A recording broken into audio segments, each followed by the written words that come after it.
Okay, so welcome to the evolution of e-commerce. We have a diverse group right here. We have from tools, from payments, from travel, from also different geographical locations. We have China representing Taiwan and Singapore as well. So just to get a context on everybody, I would like everybody to introduce themselves. Why don't you go ahead? Thanks, Jenna. My name is Oliver. I'm the CEO and co-founder of this company called vSense. You can think of vSense as a Shazam equivalent for e-commerce database search, except we use images instead of meta keywords. So we've been almost 3 years.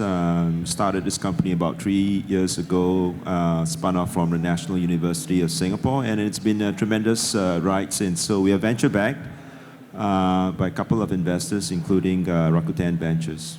Thank you. Hi, my name is Turohas Fuad. I go by T, it's a lot easier. I'm the CEO and co-founder of a company called Travel Mob. We are a marketplace for vacation rentals. We are also part of a company called HomeAway now. Travel Mob was acquired by HomeAway about 2 years ago. HomeAway is considered the largest vacation rental site in the world. My background is I've been a two-time entrepreneur. My first one was out of Silicon Valley. I sold it to Yahoo. The second one, Travel Mob, I was fortunate enough to sell it to HomeAway as well.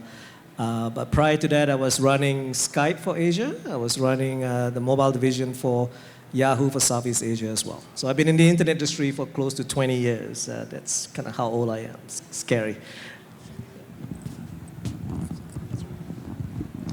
Yeah, hi there. My name is Hamish Moline. I look after merchant services for PayPal Braintree. So essentially everything to do with merchants and their selling and their payment methods they use. So we look after the right solutions for them as well as sales. I've been with eBay Inc. for about 5 years. I worked in the marketplaces business in Australia for a long time. So I've got a deep background in marketplaces and I've recently moved over to the PayPal side of the business. Very excited about the opportunity in Asia actually and PayPal's new vision around building a payments operating platform that's kind of agnostic to payment method and the opportunity that it has across the whole of Asia is just huge. So it's a very exciting time for us. Good afternoon. My name is James. I'm the co-founder and COO of a company called Wu Tuan or Wo. We just went public on Nasdaq about 2 months ago. I'm also co-founder and COO of a company called JetPay. At the moment, we believe that with the supplier base we have, we are the world's largest inbound travel research and booking site for China. So I'm a big passion person, and I truly believe this is such an exciting time for e-commerce. So actually, just to get some more depth information about you, what actually is your passion? What made it think that you wanted to get into this type of field in e-commerce and what you do now? What's your passion? Sure.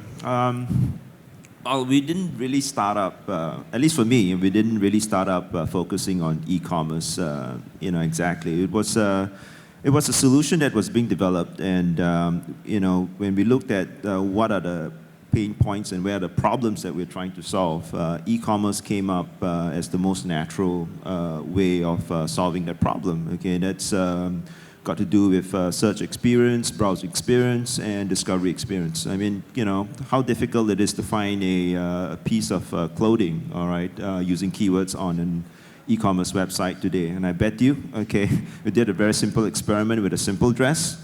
On some of the prominent sites, it took them a heck of a long time, okay? And, with image, we could literally find it in seconds. So why we came into this area and how I foresaw the problem over here, it's partly because we were, very much driven by solving pain points.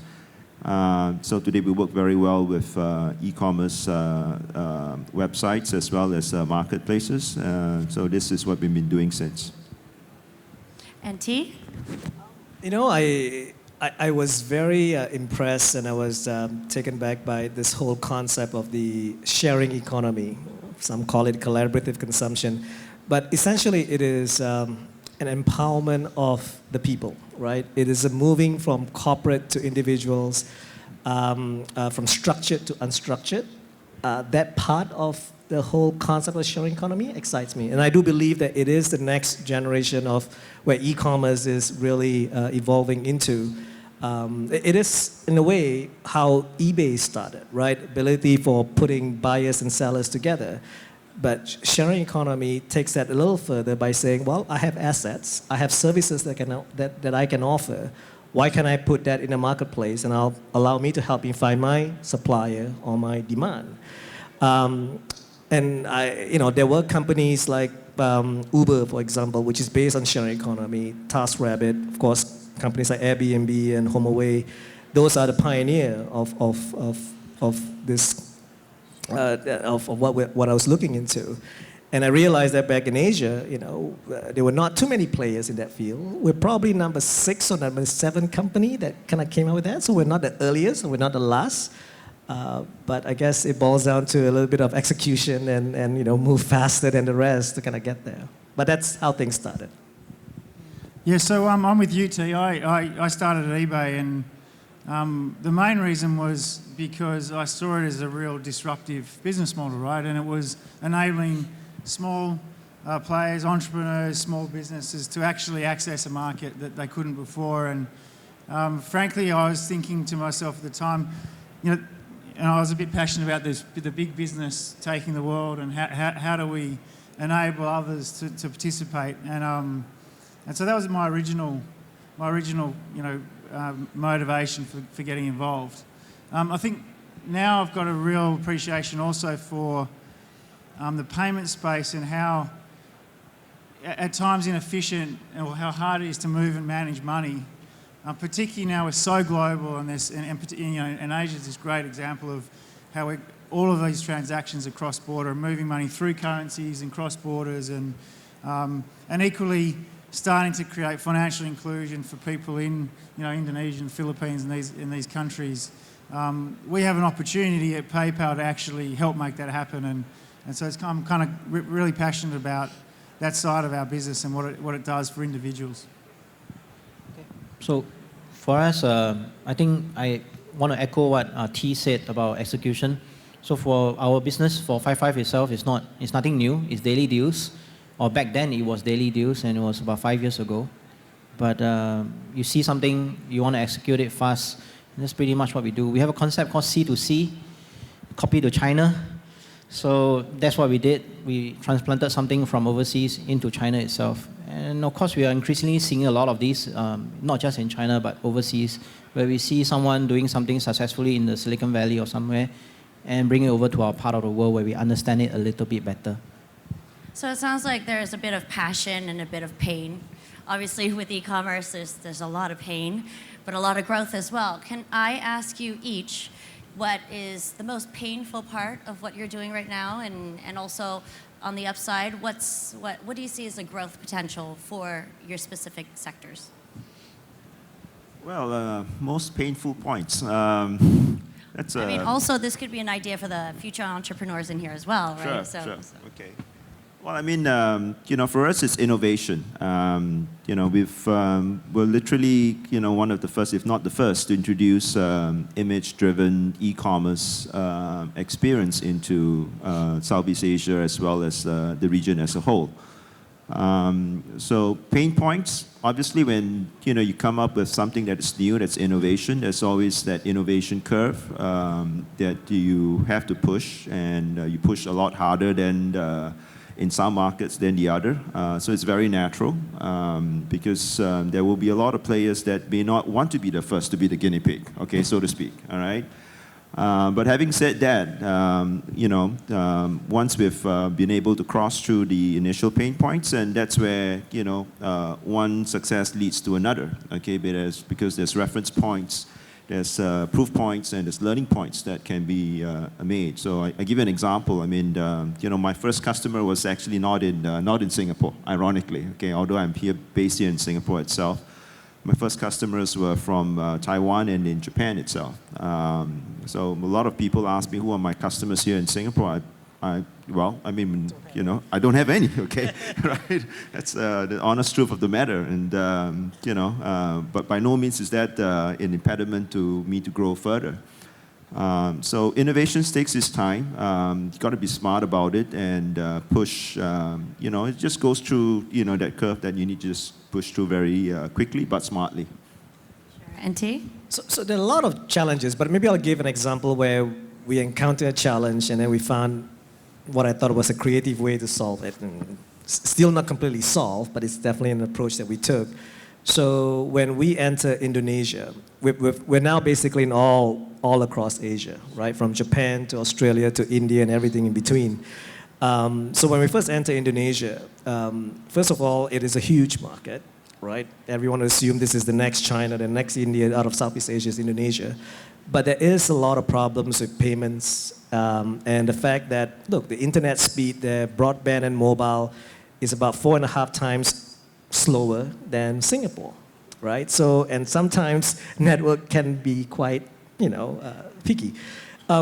So payment was an issue. Finding online customer travelers was a challenge. So what we did was we formed partnership with an offline player. We formed a partnership with the largest offline travel agency that's been around in Indonesia for 48 years, 3 generations now running it. And basically, we upsell our properties, our vacation rentals, through their offline agencies. They have 48 branches across Indonesia. And now, if you stop by any of these branches, you can pay in cash, booking a vacation rental with an offline travel agency. You know, travel in Indonesia, about 75% of the business is still done offline, while the 25%, you know, albeit growing fast, but the majority of the business is still offline. So what we did was, we thought was creative, is to form a online to offline type of partnership, receive cash payment, no credit cards, and we're able to tap into 75% of the travel market in Indonesia. So you kind of did it the Asian way. I see that becoming the Asianized way of doing e-commerce or any specific tool in Asia. Absolutely. To I make think, sure you have yeah, traditional. Part of the, you know, what James said about execution, you know, it is about, you know, not taking a global platform and try to fit it into every single local markets out there. Southeast Asia is not one. It's not one market. It consists of multiple different markets, multiple cultures, languages, currencies and whatnot, right? So different do ways people of doing pay business. at these branches all across, of, say, Indonesia? Oh yeah. So what does PayPal have to do with say about that? Well, this is a space we want to be in as well, right? And I think. Do they use PayPal at these different branches, or is it? No, they have credit cards. They They have don't. their I don't think they own take PayPal. We support PayPal. Ah, okay. Your rates are way too high for us, but we'll talk about that separately.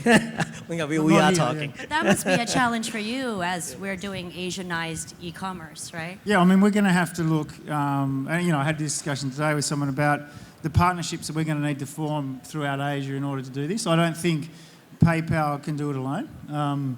And when you say what do you find painful, there's a couple of things as being a part of a big organisation. One is the upside is the amount of capital you have and the money you might have to spend. The downside is the speed at which you can move, and I think that's a lesson for the entrepreneurs, which is you can move fast and you can solve people's problems quicker. And so we're looking at how do we work with some of these companies that can solve pain points quickly that we can't move so quickly to do, and then work together to say, look, we've got the scale and capital and access to things that you need, and together we can actually create solutions throughout Asia. So we're certainly not looking at doing this by ourselves.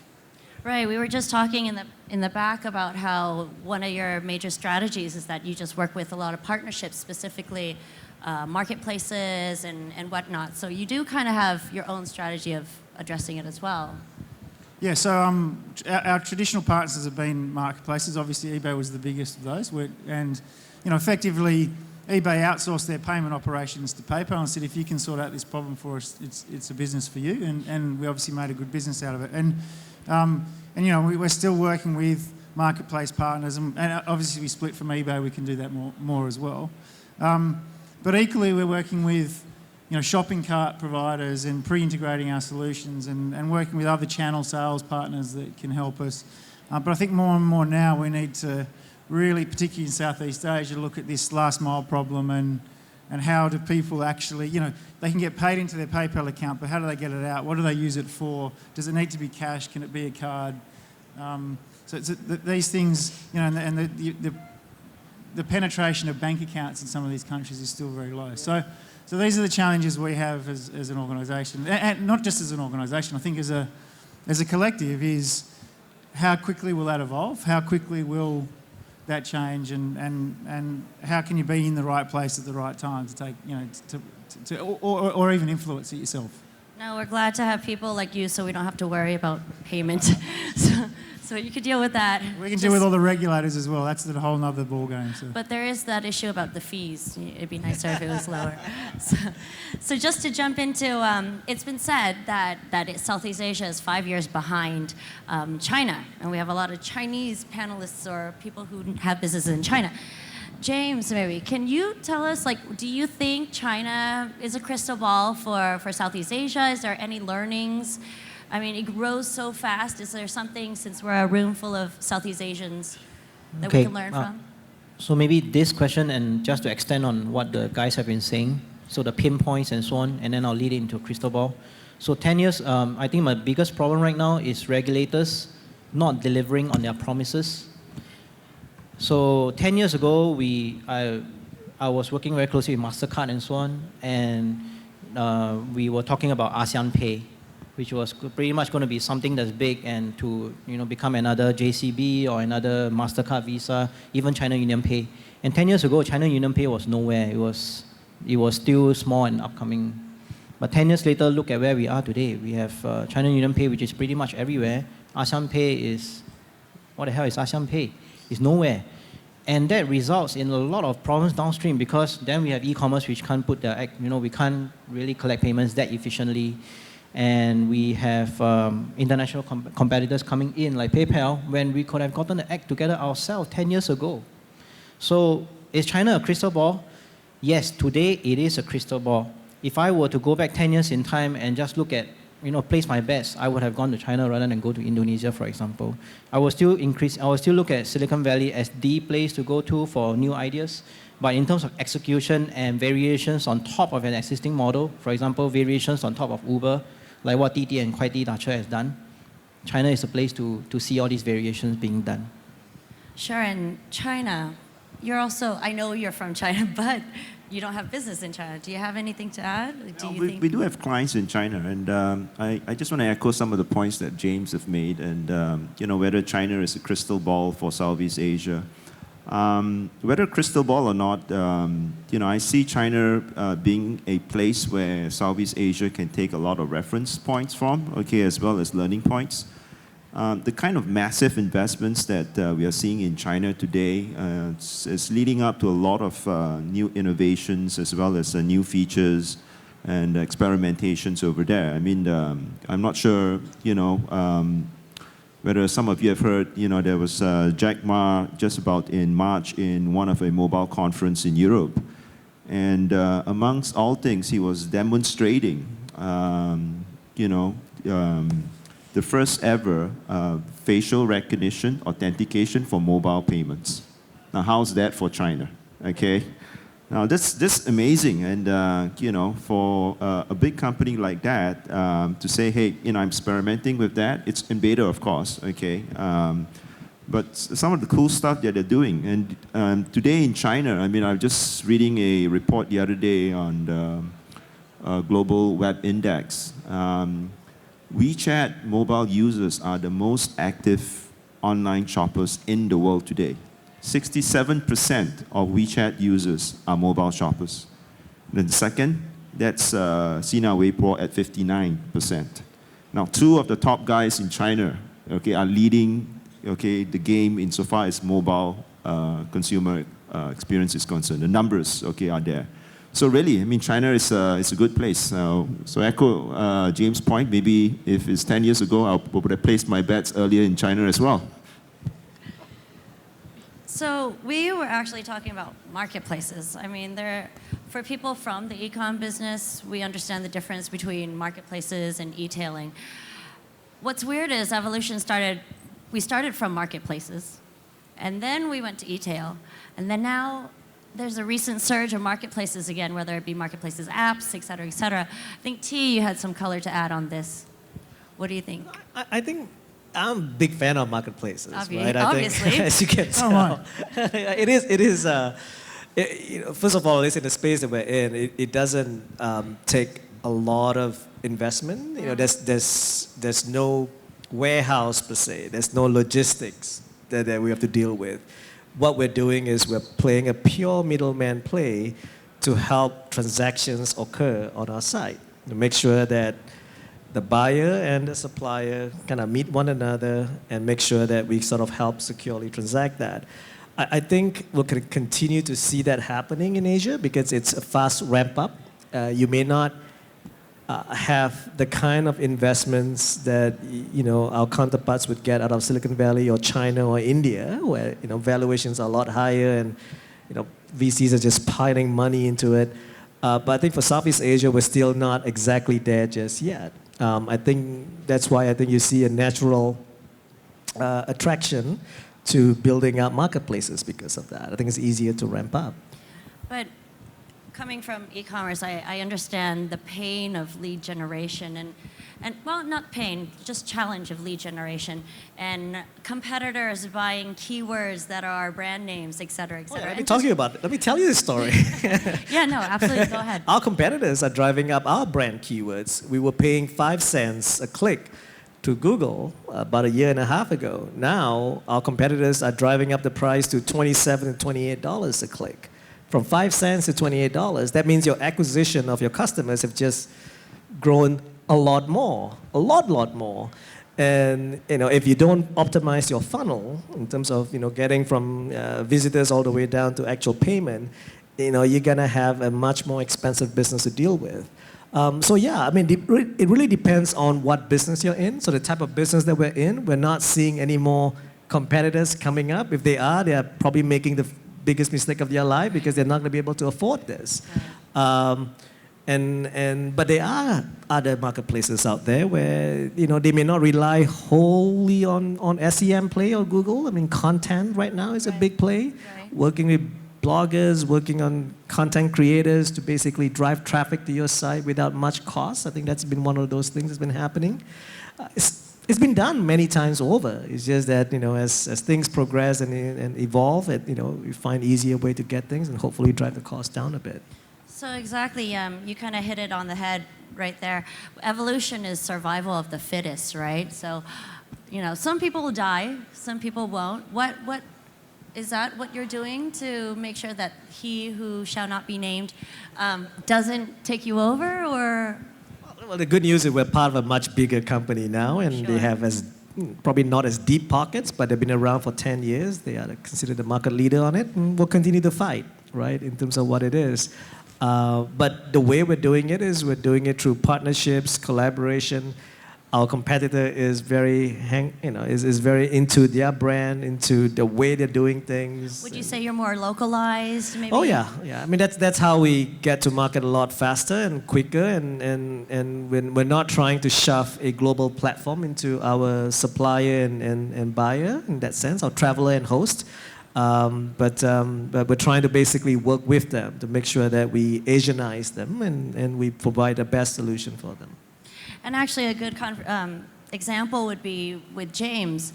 You mentioned yourself daily deals. Like it used to be so big about 5-10 years ago, and even Living Social and Sogo just hasn't been able to do quite the same. How are you? What are your strategies to make sure that you survive and excel? Okay, as you rightly pointed out, so deals or daily deals are no longer the fad that they once were. But to be clear, we are still processing about $1 billion US per year, so that's still okay. And IPO'd. Congratulations, IPO'd. Oh, thanks. So it's still not too bad, but we are increasingly also moving away from just the deals concept. We because deals itself is just going O to O, but within O to O itself, there's so many verticals that we can help a lot of the offline merchants get online. And this is where we see a lot of opportunities there. Tackling them vertical by vertical is really a pain. Every merchant in a particular industry needs to be educated, but so far, so good. So far. And Hamish, obviously Alipay, they're coming into Southeast Asia. Is that threatening? I mean, you have your new partnership with Braintree. That's relatively Yeah, new. so I mean, there's always threats of new players, and Alipay's hardly new now, but and obviously expanding all over the world.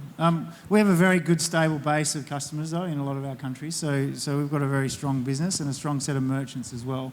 But we've started to think a bit more holistically about payments and the specific pain points of merchants, and decided that, and hence the acquisition of Braintree, that we want to provide the payments sort of operating platform to the industry, and we're more agnostic to what payment type we integrate into that. So we're adding Apple Pay, or have already, and then Google Pay and Android, and all the others that are going to come after that, including obviously integrating PayPal into our sort of what we call V.0 platform, which enables merchants to actually just integrate once with us and have multiple payment methods available to them, and whatever's relevant for their country. So, yes, Alipay and other payment methods are threats to us, but at the same time, we're building a business model around this payments operating platform, not just the PayPal wallet. I mean, as this goes for everybody, as more competitors are coming into the industry now, is there, aside from these features that you have brought on, is there like a niche that you think you're carving out? Do you see that like a trend in the future, maybe carving out a demographic, or say affluent travel, or et cetera, et cetera? Is that something that you see as a way of combating all this? Maybe travel is an easy one. I think travel is I mean, there are some local players that's done very well, but ultimately, I think you need to kind of scale that business. I mean, even for Maybe us, spinning off. we're going global. I mean, when we started off, it's very Asia focused, but we realized that, look, to really compete well and to really maximize your revenue, you have to kind of go global, right? Where you're attracting European American travelers coming to Asia, Right. but you're also targeting intra-Asia travelers to do that. But I think there are many different ways to slice and dice things in terms of competing. Payments is one, but in other e-commerce type of field, I think fixing the pain points like logistics, it's a huge pain point. I think that if a company Plus the fraud issue. the fraud issues and whatnot. I think those are still not solved yet. I think, right? And I think there will be one or two probably hero companies out of Asia that will try to solve that, and I think they'll do quite well in it. I just lost my questions here somewhere. Okay, no problem. Okay, question for you. Where is the next Asian unicorn going to be? Where would you put your money on, and who's going to be the next member of the Trecomma Club? Who do you think is the next Asian unicorn? To be frank, if I knew, I wouldn't be sitting here. Well, you have all these people to choose from. Anybody? It's tough to gauge. I mean, there are some good companies that are getting well funded in the last 12 to 24 months, right? The guys like Grab Taxi, for example, Tokopedia, Indonesia, and a few others. I mean, those are definitely in the right path to get there. But it really also depends on how they execute in the next 12 to 25 months. It's a good thing for the ecosystem. A lot of pressure on them, I'm sure, Right. but they've got a good set of guys and good teams. I'm sure they'll do well. I think the guys that's going to succeed best, whether or not they are unicorns or not, are those that can scale in this market the fastest. Okay, because it's a very big market. Yes, it is. It's very fragmented as well, and internet penetration rates across the region is not uniform. right? I think except for Singapore and Malaysia, the rest of the other countries have still less than 40% internet penetration. So that speaks volumes about the disparity and the non-uniformity of this region itself. So the guy who's able to kind of like address all of these structural differences and yet scale Sure. in the fastest possible time in the biggest markets is going to hit home run, I would say. Okay, whether or not it's unicorn, that's a function for the market as well as the VCs. I think the only thing I'd add is those that are crystal clear on the value that they're creating as well. It's easy to say, hey, let's start a marketplace, but you've got to know what problem you're solving and what's important for it to be successful. And, eBay actually, you could say, it's a great model to connect buyers and sellers, but at the end of the day, what we became was what we created was trust, actually. And trust was our value proposition, and trust was the thing that made it work. And having buyer and seller protection, and it's the same with PayPal, having buyer and seller protection for payments. It's a trust and risk management business. It's not a payments company. And so you've got to be very clear on what you're solving for.